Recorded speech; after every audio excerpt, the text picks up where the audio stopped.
राजेंद्र गावित यांच्या स्वप्नातला पालघर कसा आहे? मी आत्तापर्यंत या पालघर जिल्ह्याच्या एक विकासाच्या दृष्टिकोनातून जर विचार केला की सर्वप्रथम या जिल्ह्याचं आपण विभाजन करून याला एक स्वतंत्र त्या ठिकाणी DPDCच्या निधी प्राप्त म्हणजे DPDCची म्हणजे जिल्हा झाल्यानंतर त्याला स्वतंत्र DPDCची आपला निधी येतो आणि त्या माध्यमातून किंवा केंद्र सरकारच्या या PMGSYच्या माध्यमातून पंतप्रधान ग्राम सडक योजना असेल,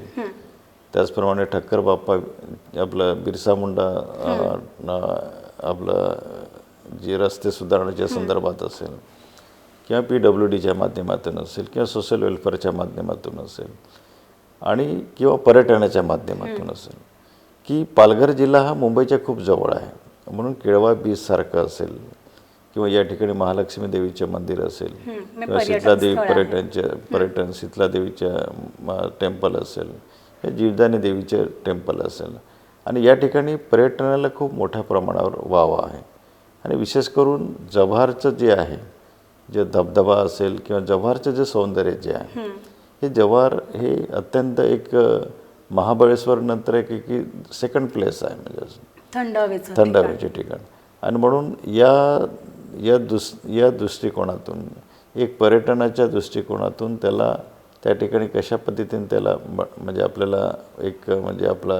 प्राधान्य देता येईल आणि त्या दृष्टिकोनातून आम्ही सुद्धा म्हणजे मी स्वतः त्या ठिकाणी मी प्रयत्न केलेला आहे. इव्हन पाठपुरावा केल्यामुळे दर्जा सुद्धा जो आहे तो वाढला. म्हणून खरं की आरोग्याच्या बाबतीमध्ये हॉस्पिटलची आम्ही निर्मिती केली. 200 बेडचं पालघरला मेडिकल हॉस्पिटलला त्या ठिकाणी आपण काढलं. दुसरं त्या ठिकाणी जव्हारला सुद्धा 200 बेडचं हॉस्पिटल कॅप्टन विनीत मुकणे आणि आम्ही सगळ्यांनी मिळून त्या ठिकाणी प्रयत्न केला. आणि त्याचप्रमाणे पालघर रेल्वे स्टेशन त्याचं नूतनीकरण, विरारचं रेल्वे स्टेशनचं नूतनीकरण म्हणजे VT आणि चर्चगेटपेक्षाही चांगलं स्टेशन आपण त्या ठिकाणी DFC आणि MRVCच्या माध्यमातून आपण करत आहोत. वसईला जंक्शनचा दर्जा असं आणि वसई विरार महानगरपालिकाचं जे आपलं अतिक्रमणासारखं किंवा अत्यंत म्हणजे वाईट म्हणजे आपलं म्हणजे अत्यंत वाईट अवस्था असलेलं म्हणजे बोकाळलेलं शहराचं त्या ठिकाणी त्याला योग्य म्हणजे चांगल्या प्रकारे निधी प्राप्त करणं म्हणजे 1001 कोटीच्या आसपास निधी केंद्राकडनं प्राप्त करणार आणि MMRDच्या माध्यमातून विरार आणि पालघर यांचं जे अंतर जे आहे की विरारचं जे मारंबडपाडा ते कांद्रेभोरे म्हणून जे आहे त्या ठिकाणी 5 किलोमीटरच्या आपल्याच्या खाडीवरती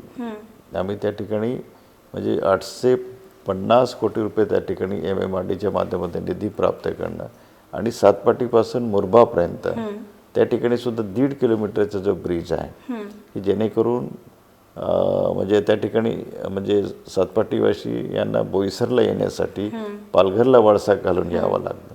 आणि म्हणून त्यालासुद्धा जवळजवळ 530 कोटी आपण निधी प्राप्त केला. आणि या ठिकाणी मोठमोठे ब्रिज जे आहे की दैसर ते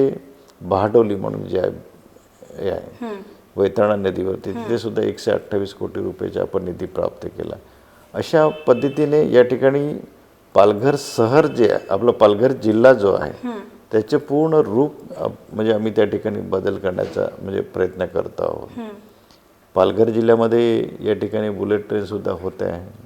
पालघर जिल्ह्यावरने मुंबई बडोदा हायवे त्या ठिकाणी होत आहे आणि म्हणून खऱ्या अर्थाने की पालघरमधनं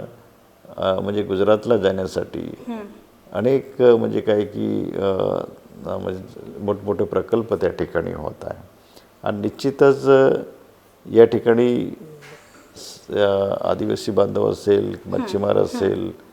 किंवा या भागातला म्हणजे आपलं शेतकरी आपलं म्हणजे आपलं कुणबी असतील, आगरी बांधव असतील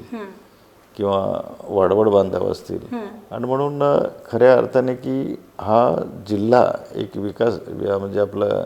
विकसित करण्यासाठी एक सामान्य माणसाला एक केंद्रबिंदू बनवून त्याचा एक विकास करण्यासाठी अनेक राज्य आणि केंद्र सरकारची योजना आणून या ठिकाणी पालघर जिल्हा हा भारताच्या नकाशावरती असो. या ठिकाणी आपण जर विचार केला की पालघर जिल्ह्याची निर्मिती केल्यानंतर आम्ही सिडकोच्या माध्यमातून या ठिकाणी जिल्हाधिकारीचे कार्यालय, SP चे कार्यालय, जिल्हा परिषदेचे CO कार्यालय, या ठिकाणी पालघरच नव्हे, महाराष्ट्र नव्हे, संपूर्ण भारतामध्ये उत्कृष्ट अशा प्रकारचं ते संकुलन या ठिकाणी उभं केलेलं आहे. म्हणजे पालघरचं चित्र हे आता पूर्णपणे आम्ही त्या ठिकाणी बदलत आहोत.